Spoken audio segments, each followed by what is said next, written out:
A few weeks after that dust-up at the OK Corral, I was still after Johnny Ringo.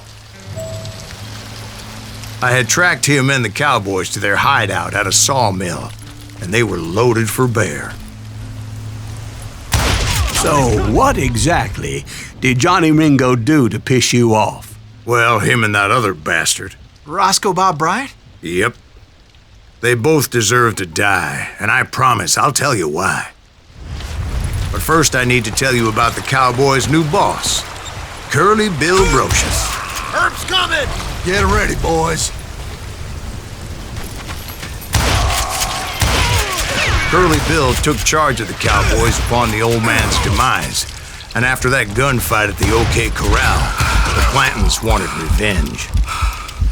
So they murdered Morgan Earp and grievously wounded his older brother, Virgil. Somebody kill him!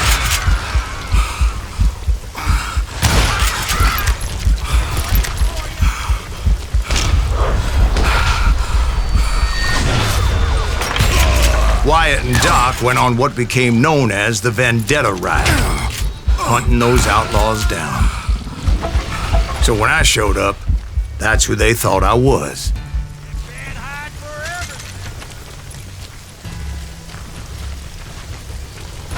It's you or me.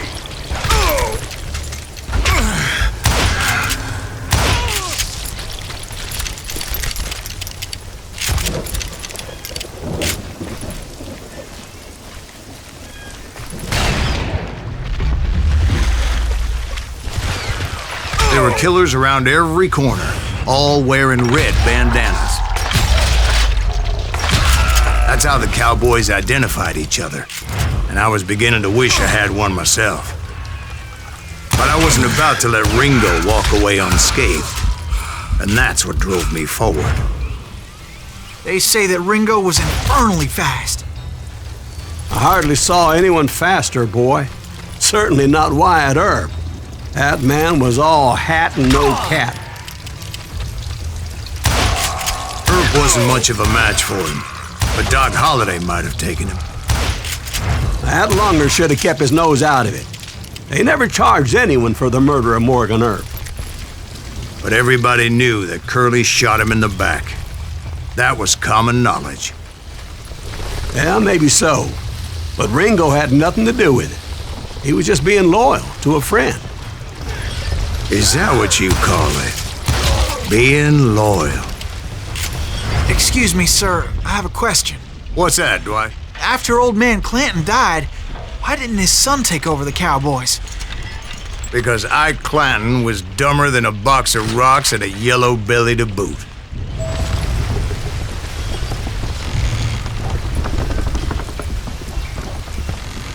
Now, where was I? Taking down the entire cowboy gang single-handed. Indeed I was, Jack.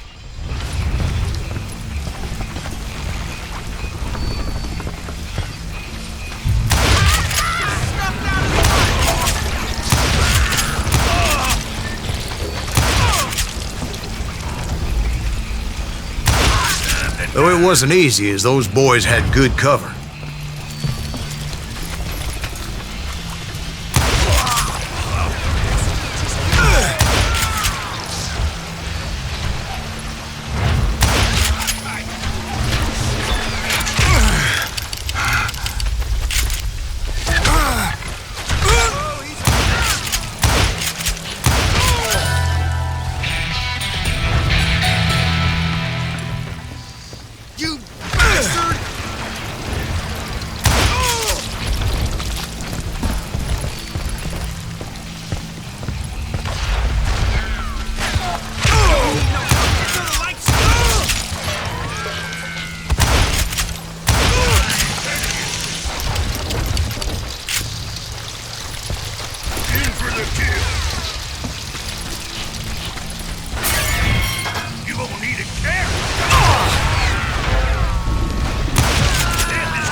There were carts everywhere, piles of lumber, and God knows what else for people to hide behind.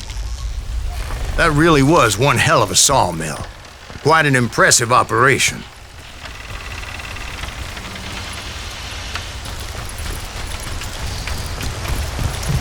And where was Curly Bill? Did you see him?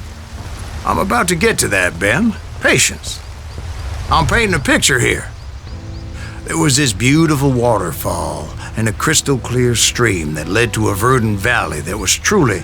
Consider your picture painted. What happened next? Well, finally the bastards that were still alive made a last stand.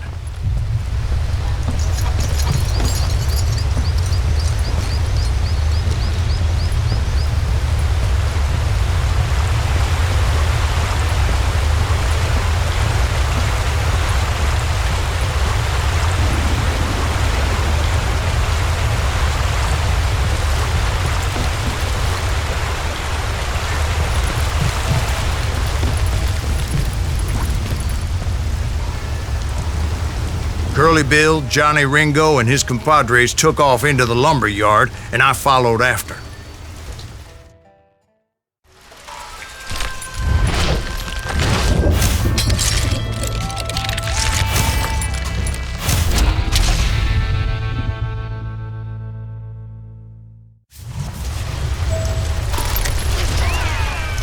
Are you saying they ran? Cowardice was not in Ringo nor Curly Bill's nature. No, sir. I never said they were running scared. They just wanted me out in the open.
Brocious gave me no choice but to take his life.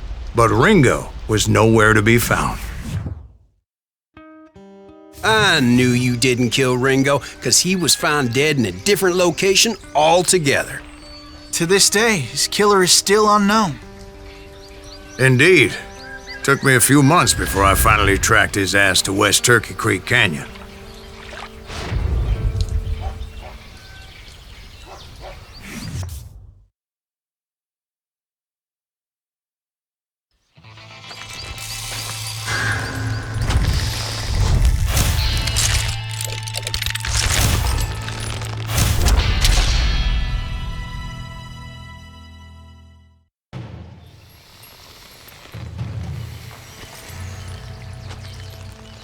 That's incredible, sir.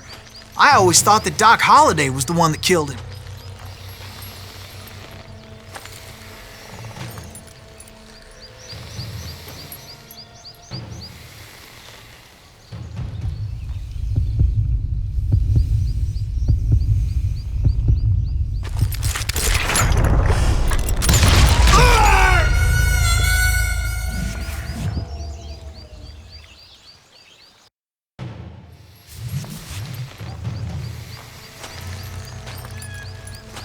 That's incredible, sir. I always thought that Doc Holliday was the one that killed him.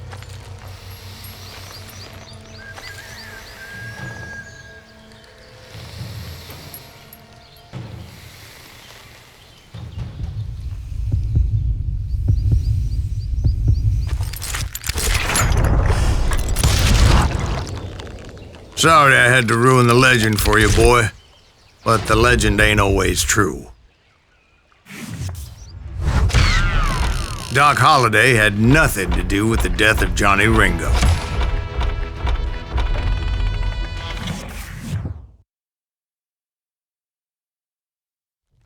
I was paid a healthy bounty for Ringo and Curly Bill, and realized there was real money to be made.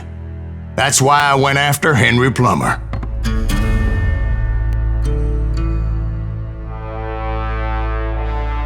Now, wasn't he the sheriff who augmented his income by shaking down miners and robbing gold shipments? That's the one. Oh, yeah, I remember him. He ran that gang of thieving outlaws called the Innocents. So it's true that you went toe-to-toe with him? Indeed I did, son. Indeed I did.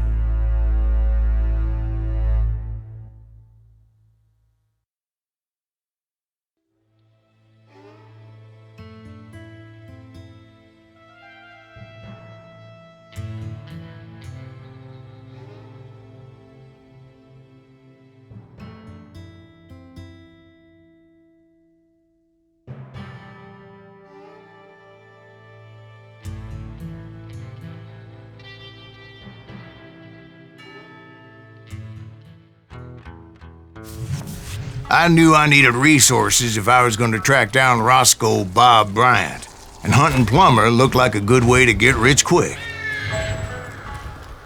As the local vigilantes exposed him as the leader of the bandits, and put a generous price on his head. Plummer rallied his gang to plunder one last gold mine before making their escape, and that's where I thought I'd find him. It makes me nervous standing so close to all these goddamn barrels of gunpowder. Why would you be nervous? No one has the cojones to come after us. As long as you don't light up a cigar, we're fine. Besides, don't... As my late father pointed out to me more than once, God made men, and Samuel Colt made them equal.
I knew that dynamite wasn't mine, so I decided the polite thing would be to return it.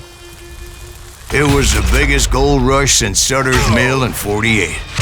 Unfortunately, prospectors weren't the only ones drawn to those riches. There were thieves and killers, robbing travelers and hijacking gold shipments. Like those that ran with Plummer.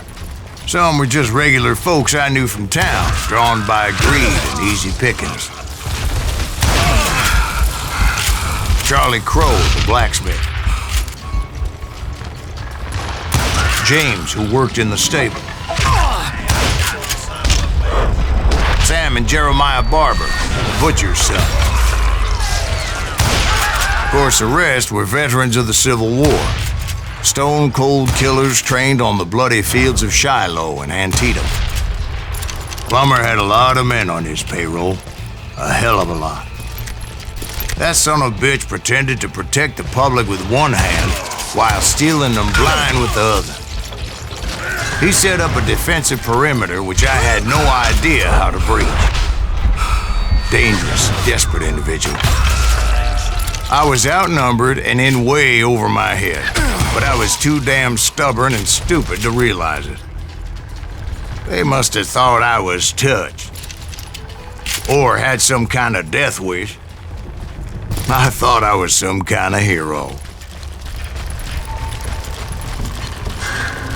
I finally made it past and headed on to meet my destiny.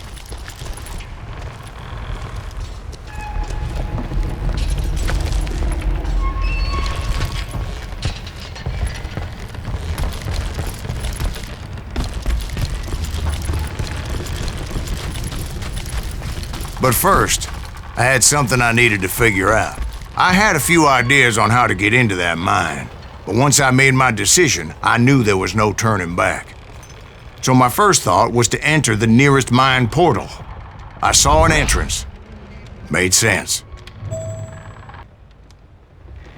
It was the quickest way in, but that also made it more dangerous, as there would undoubtedly be enemy pickets posted along the way.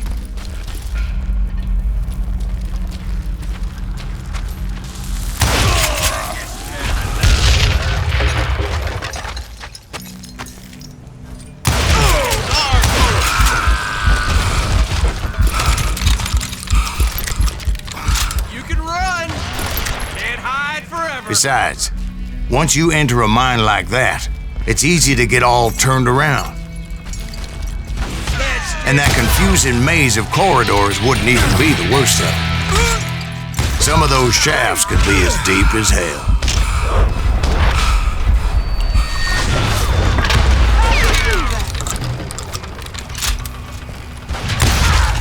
A single stumble or misstep can easily end in a deadly plunge to oblivion.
Quick reflexes often make up for a lack of common sense. Luckily, I was never one to be easily bushwhacked.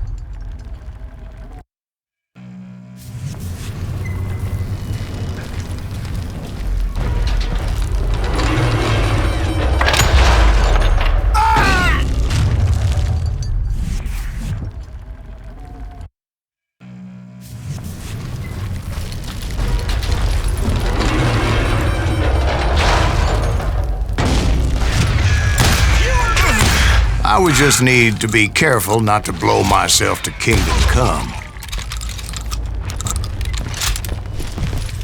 With all that gunpowder and dynamite everywhere, a body has to know what he's shooting at. Get out here! I'm putting you down!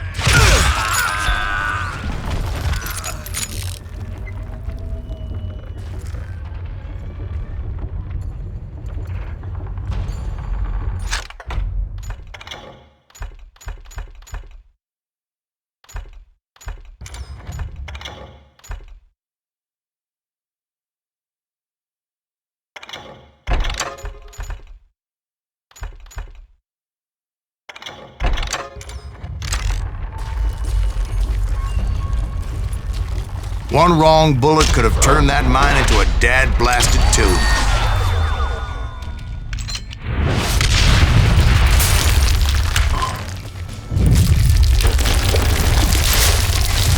I freely admit that my plan of attack was not just moronic, but clearly insane.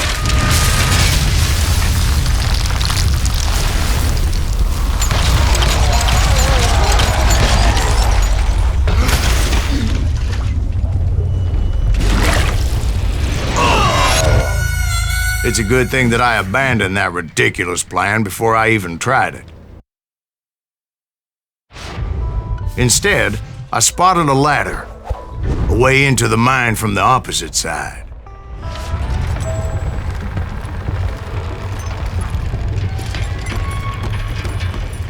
It was a long way around, but that approach seemed more sensible at the time. Of course, being I had a problem with heights, that scaffolding scared the bejesus out of me.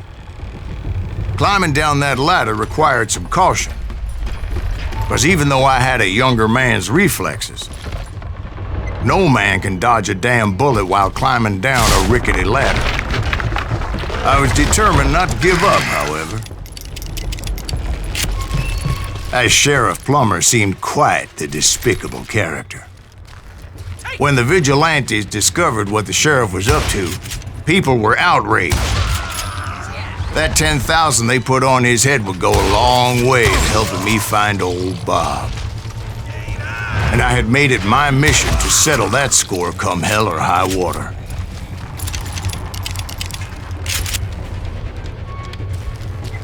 But first, I would have to make a choice. Take the elevator or climb the ladder.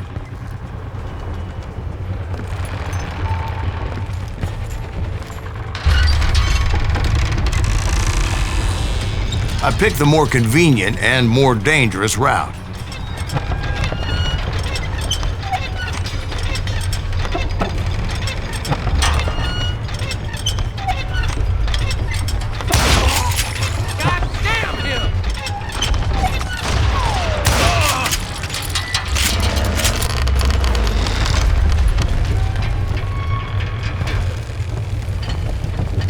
Plummer was a mad dog killer, and the people of Nevada City deserved better. Nevada City? Well, I thought Plummer met his maker in Bannock, Montana. Right, well, he was the sheriff of both places at one time or another, but that's neither here nor there. The point was, taking him down would save a lot of lives, including my own.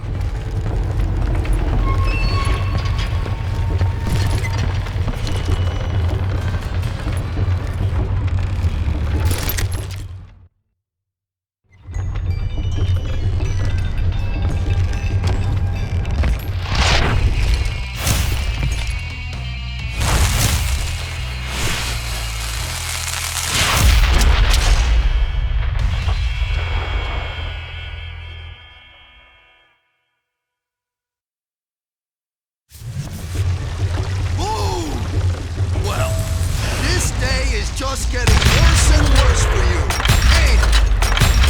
Henry Plummer was clearly unhinged, and I could see right away that this was going to take some doing. I need some help here! Come on, boys! Take this cocksucker out!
So that's how Henry Plummer died.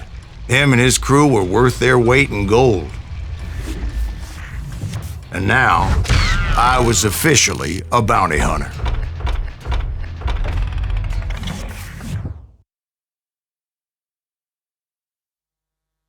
So, did you finally go after that Bob feller? Well, I heard word he was in Kansas with John Wesley Hardin. So that's where I went. Where in Kansas? Abilene. Why do you ask, Ben? No reason. Was Hardin as fast as Ringo? Ringo was fast, but John Wesley was as fast as the devil himself.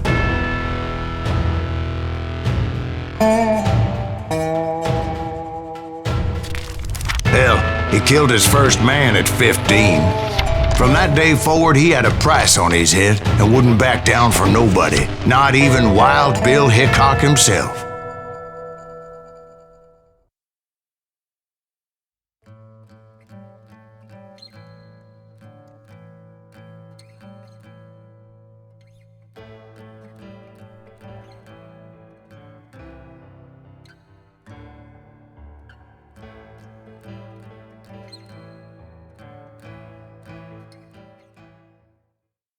I dodged death many a time, and that night in Abilene was no different.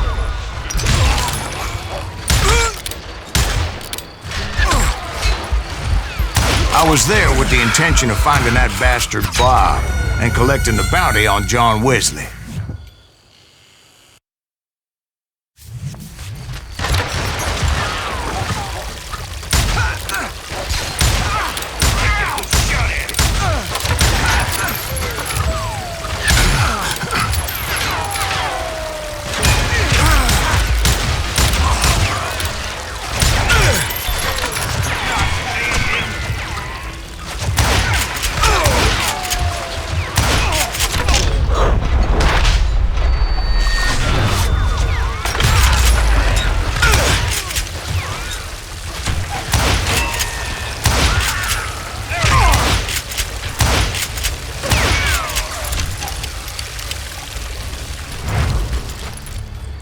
I thought the Texas Rangers got Hardin.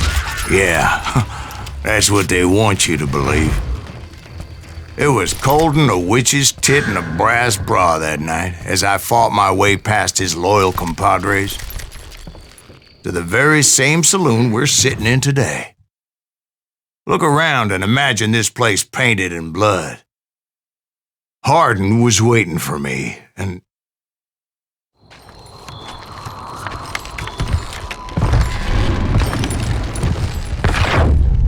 wait, I'm jumping the gun here. Let me back up and give you some background on this sumbitch. He deserves that much. Don't you think so, Ben? John Wesley Hardin was a killer. By the end, he confessed to taking the lives of 42 men. He was a bona fide folk hero by then and had amassed a gang of armed miscreants and other assorted thugs. He and his men set up camp outside of town, and I was hoping Bob was among them.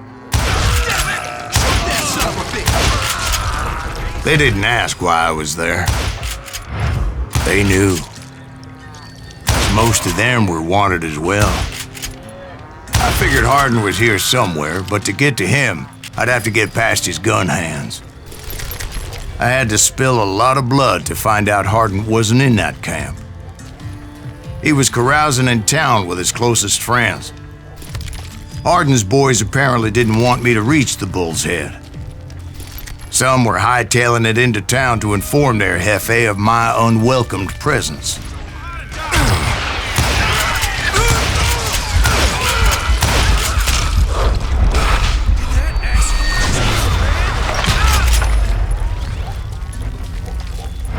Tell Hardin someone's coming for him. Stop that sumbitch! Let the boys know we got another law dog. I can kill you with either hand.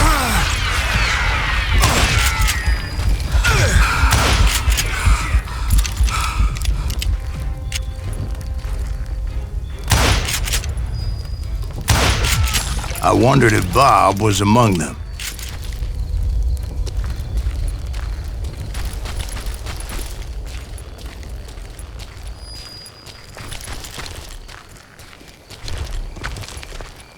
And I steeled myself for the fight ahead.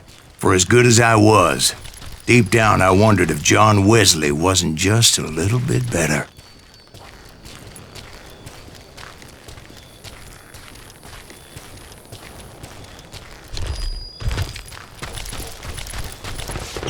Before I could test my mettle against Hardin, however, I would first need to dispatch his cadre of hired killers. Most of these degenerates were beyond redemption, but John Wesley might have been a different story. I didn't learn until later that that night was in fact his birthday celebration.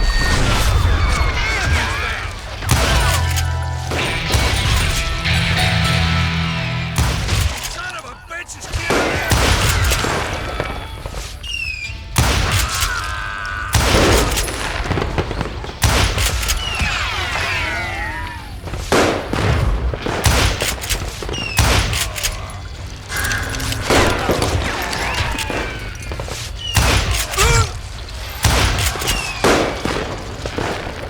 I think I already mentioned that I found Hardin in this very saloon.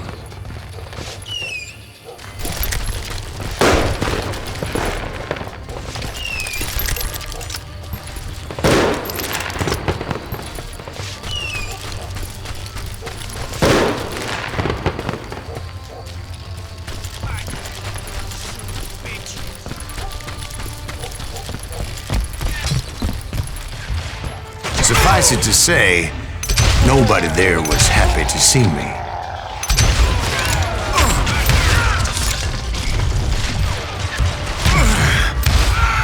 In fact, I felt a certain hostility. What the heck just happened?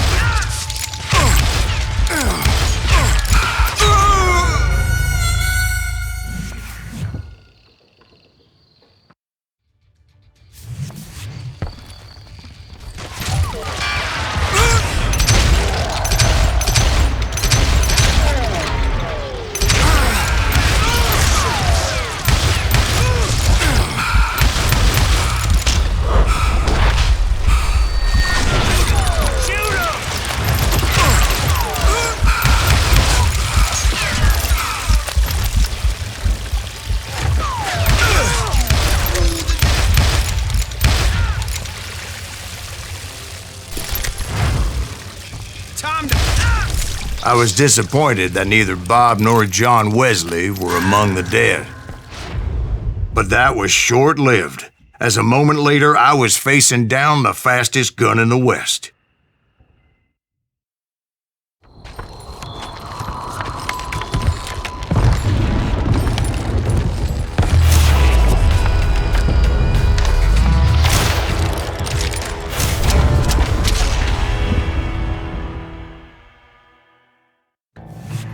I felt a bolt of adrenaline, or maybe that was fear. He was well known for his tricks, and I knew I'd need my own if I was ever to defeat him.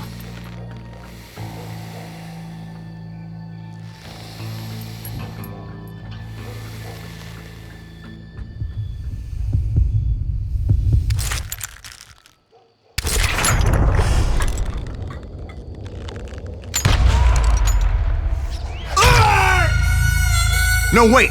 He didn't hit me then. I'm sure of it.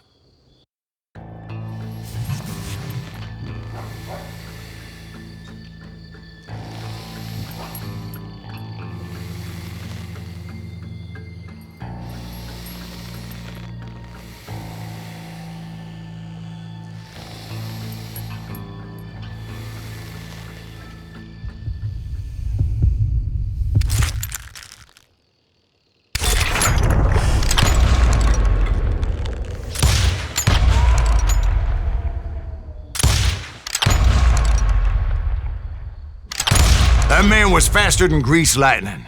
But being inebriated as he was, he didn't count his shots. And now, he was at my mercy.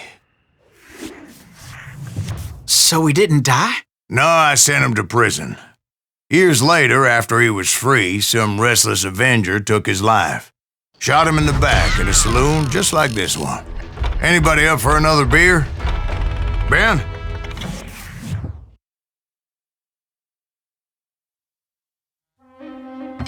Thank you, darling. Yeah, some say revenge is a dish best served cold. So whatever happened to that Bob guy you were after? Personally, I'd like to hear some of your other adventures. Like, I don't know, do you ever go toe-to-toe with a red man?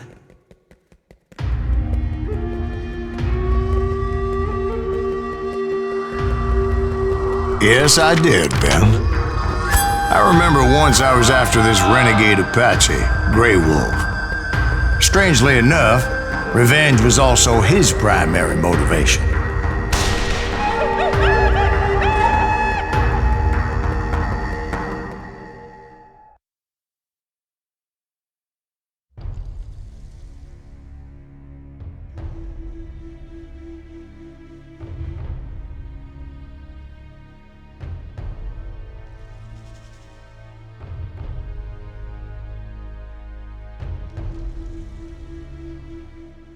A bounty was put on Grey Wolf's head, and that's how I came to hunt him in the mountains. Mountains so high they tickled the nether regions of heaven.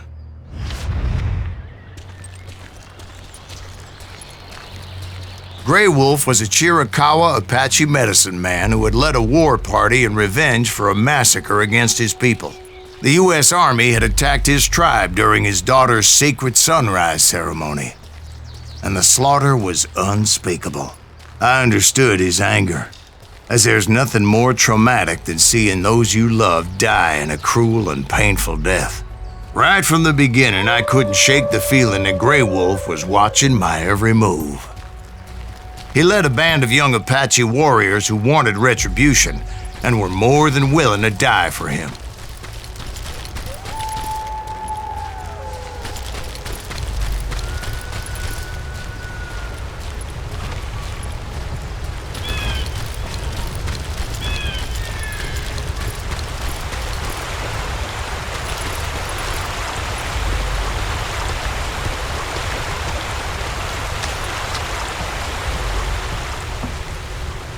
They saw me before I saw them.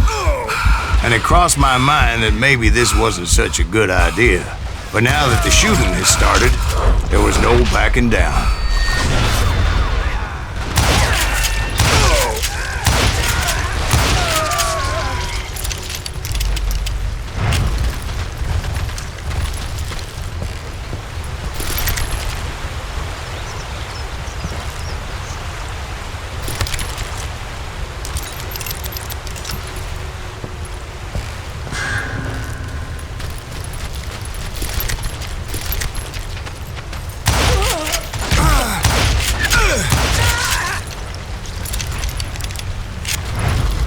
It was rugged country, the winter home of the Chiricahuas, and that's why they had retreated there.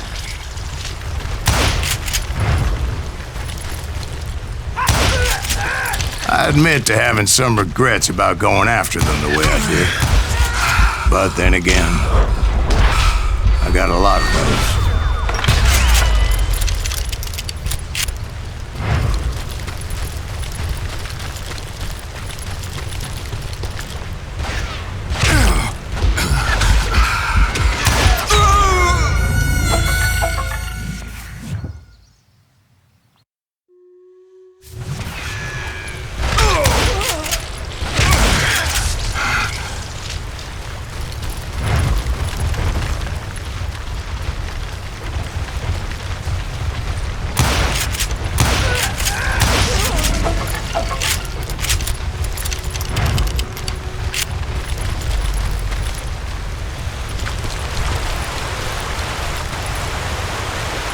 Did you find Grey Wolf?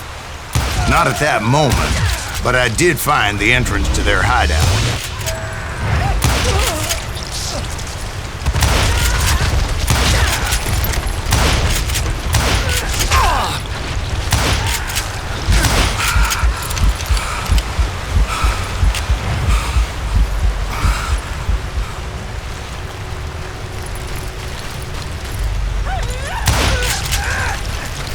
deep crevice that led to a deeper cave. Don't tell me you went in there. Yeah, but it's not out of bravery so much as pure, angry cussedness.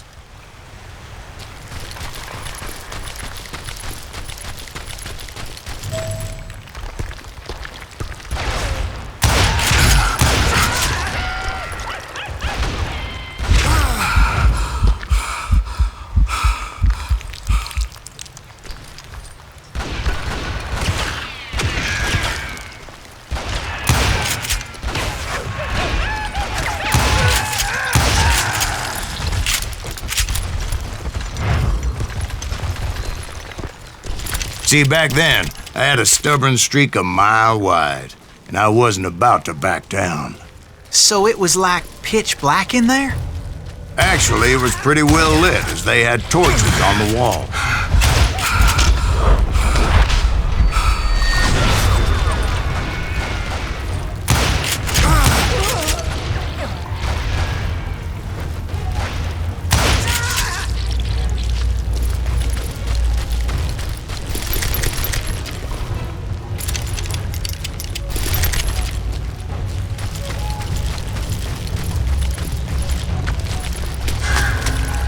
How big was his cave? Big as hell, Ben. Chiricahua had hid out there during the Indian Wars.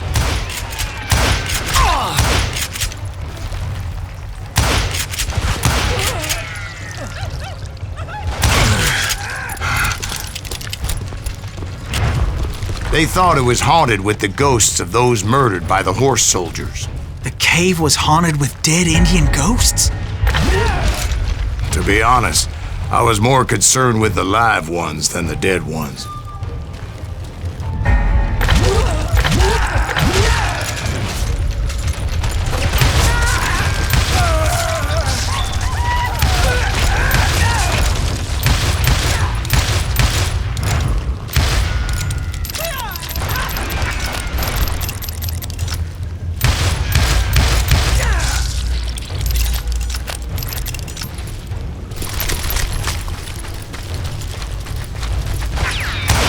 How come you know so much about engines? A few years back, I was married to 2 Mescalero women. At the same time? Yeah, they were sisters. Polygyny is traditional among the Mescalero. So what happened? Oh, I had to get out of there. Those girls never shut up. Both of them nagging at me all the time. Drove me half crazy. Haven't seen them since. No, I mean, what happened with Grey Wolf? Oh, well, I pursued him into the Cave of Death.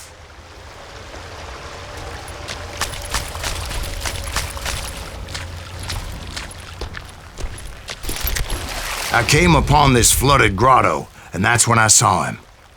He came to me unarmed and unafraid. His voice echoed in the shadows, and I sensed he meant me no harm. You carry great darkness in your heart, and if you do not release it, it will claim your soul. The sound of his voice put some kind of ancient Indian spell on me. As his story unfolded in my mind, You will come to this place again and kill many more men, and the darkness will grow until it consumes everything that you are. The soul would have no rainbow if the eye had no tears. he said I was a great warrior, a coyote man, unequaled by any other pale-faced warrior, or something like that. The snakes will bite shadows of your past until a venom poisons your heart, and an echo of the song of the dead summons the spirits deep from within the mountains. I didn't quite get what he was saying, but there was definitely snakes. And indeed, his warriors surrounded me and attacked me like hungry wolverines. They couldn't stop me, though, and Grey Wolf wasn't in the mood for idle talk.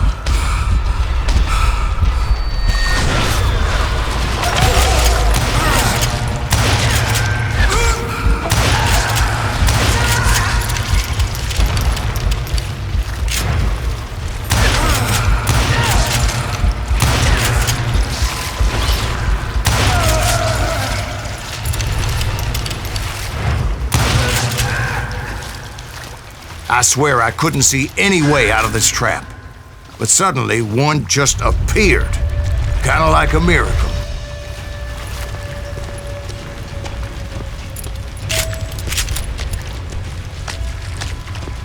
I felt like I would be lost in that damn cave forever.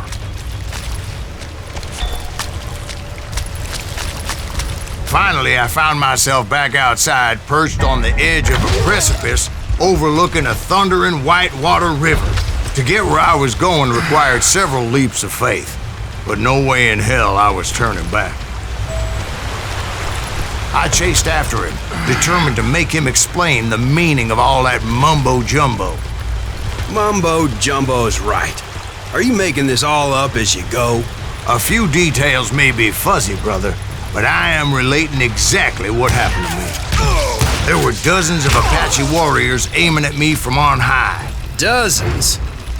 Well, maybe not dozens, but there was a lot of them. At least 3 or 4.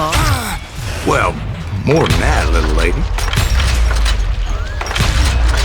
I had a steep climb up creek ahead of me and scrambled up those rocks like a mountain goat. I was determined to locate Grey Wolf and find out exactly what the hell he was trying to tell me.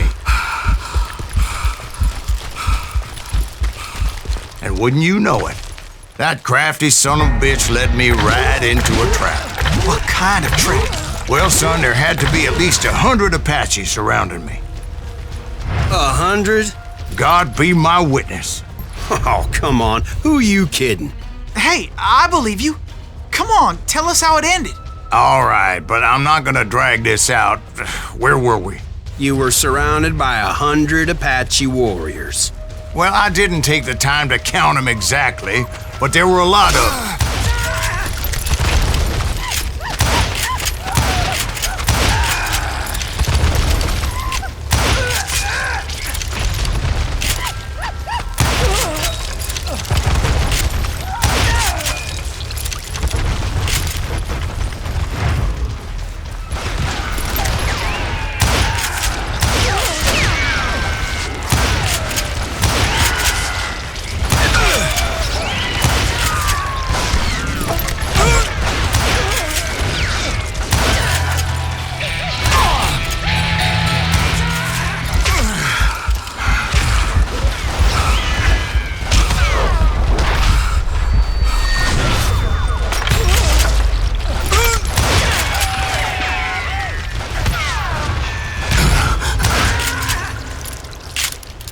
And in the end, a path appeared before me that I had not seen before. I followed it as I desperately needed to find out what Grey Wolf was trying to tell me.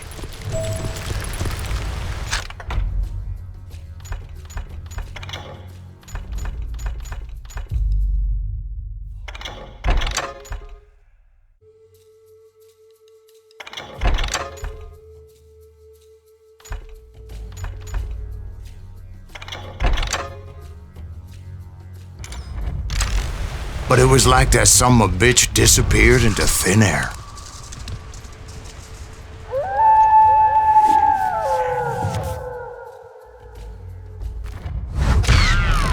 Never did find him. And never did collect my goddamn bounty. Thank you, darling. It's interesting how the truth can sometimes seem might malleable, depending upon your point of view. Like how those dime novels make you out to be something you're not? Jack, don't be starting trouble. No, he's right. They do tend to exaggerate. Did they exaggerate your part in taking down the Daltons? Well, I was there in the flesh, boy, so I saw what happened firsthand.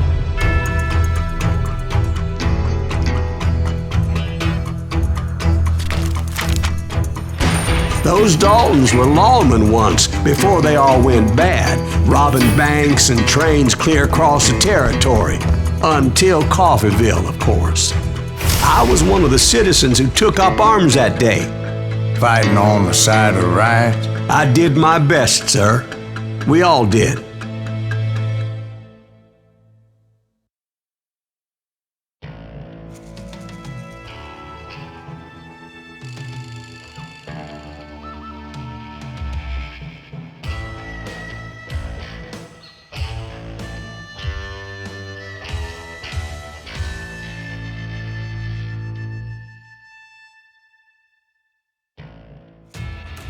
It was early morning.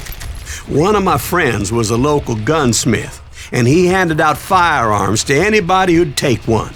You see, the Daltons got it in their heads to rob 2 banks at the same time. 2 banks on the same damn street. Story was Bob Dalton's girl was always riding him about how he had no ambition. "Oh, you're nobody next to Jesse James," she'd say.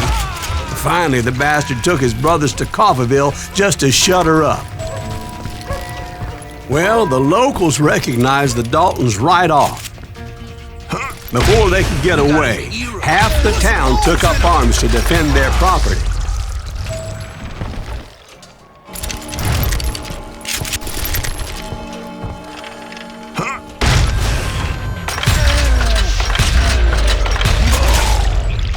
The brothers paid dearly for their stupidity, but everybody knows they had it coming. There's more to it than that. I read all about that day, so I know for a fact that it went down very differently. First of all, it was high noon. A posse of U.S. deputy marshals were on the rooftop across the street. Get ready, boys. They're gonna make a move. The lawmen had been tracking the Daltons for months, and now they finally had them dead to rights. Among them was a bounty hunter feared by many a lawbreaker. The marshals tried to get the Daltons to surrender. They'll give up eventually. We just gotta wait the son of bitches out. But this bounty hunter knew that the brothers were far too proud to ever lay down their guns. So he went in there alone to confront those criminals. One of the marshals shouted, "Where are you going? Are you crazy?" Hey, where do you think you're going, dumbass? That rifle's mine. But he paid him no mind. He saw a way to get around to the back of the bank. Then he figured out how to hit the Daltons from a direction they weren't expecting.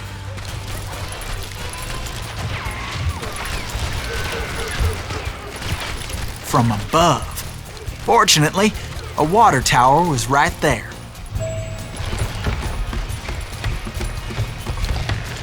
A moment later, he was climbing up a steep ladder, laughing at danger as he did.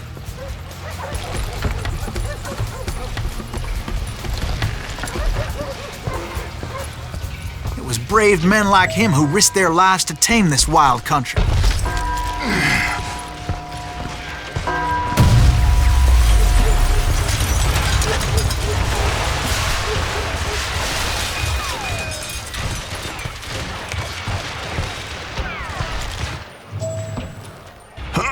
We've got company. Heroic men like him, who did what other men couldn't or wouldn't to make this country free. Like Jim Bowie and Is that Davy Silas Crockett, Greaves? who Son died of a defending the bitch!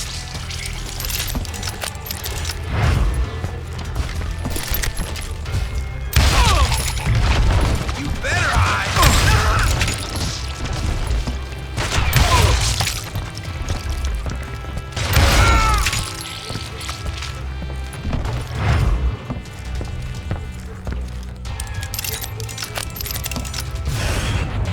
Over there! That's Silas Greaves. What the hell? Blam! Blam! He came away victorious, taking down those thieving Daltons.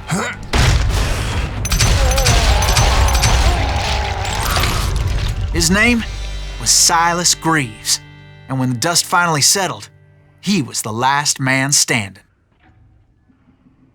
Sorry, kid, but that just wasn't the way it happened.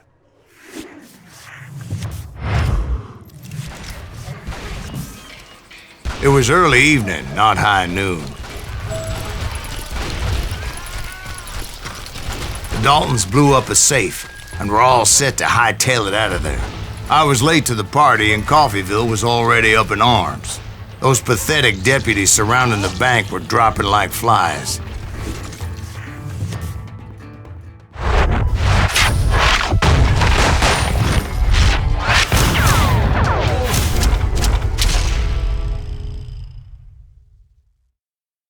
I had been tracking those jokers for months, waiting for them to do something reckless. And finally, they did. Those stupid bastards decided to rob 2 banks at the same time in the same town where everybody knew them. But they still had friends in Coffeyville.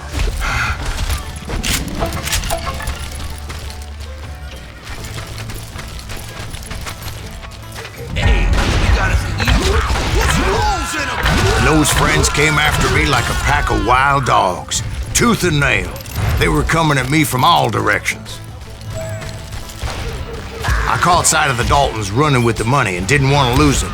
Problem was, they knew the town better than I did. And to top it off, I found myself in the middle of another shootout entirely. Did the Daltons hole up in somebody's house?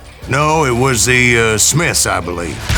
They were cousins of the Daltons, and they were shooting at the Browns, who were shooting at the Daltons, which wasn't any surprise, because those 2 families have been feuding forever.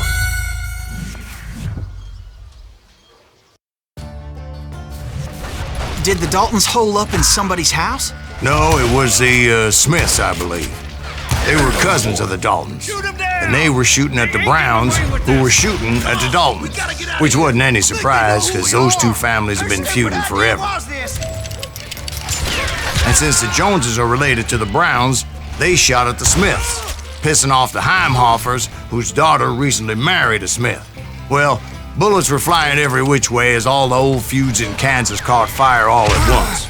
There was a hell of a lot of pissed off people in Coffeyville that day. But that's just the way life is sometimes. Shit happens.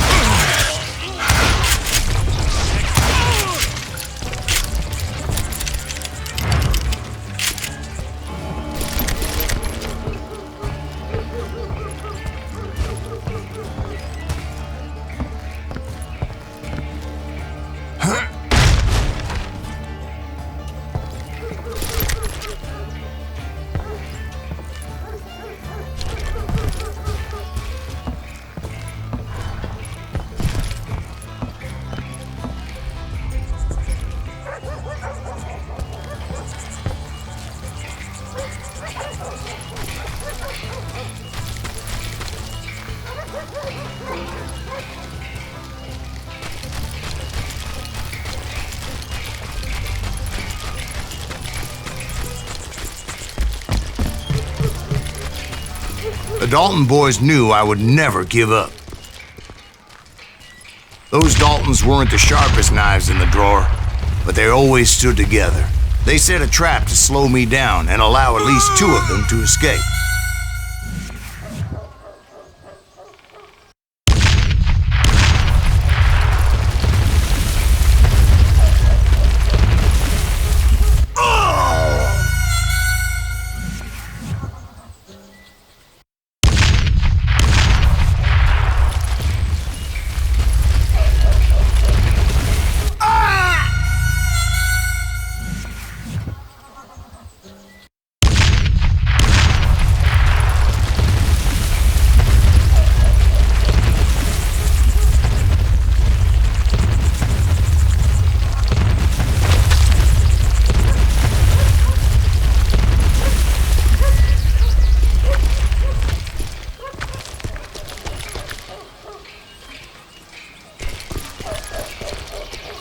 It was Emmett, the youngest, and he decided to stand his ground and face me down.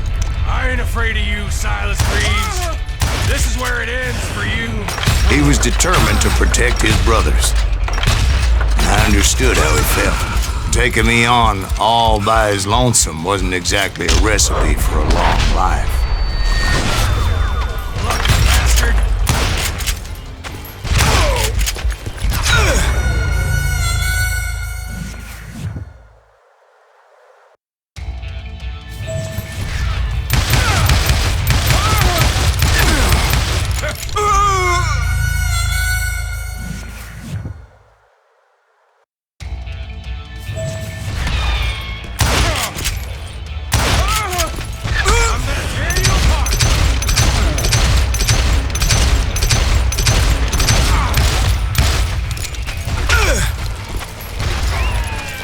It's hog killing time.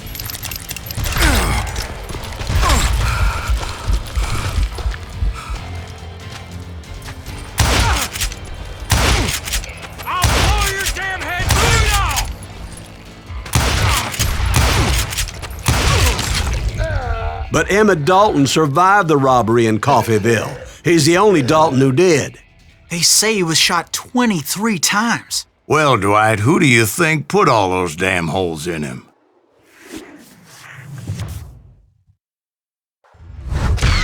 But I have to admit, that boy had grit.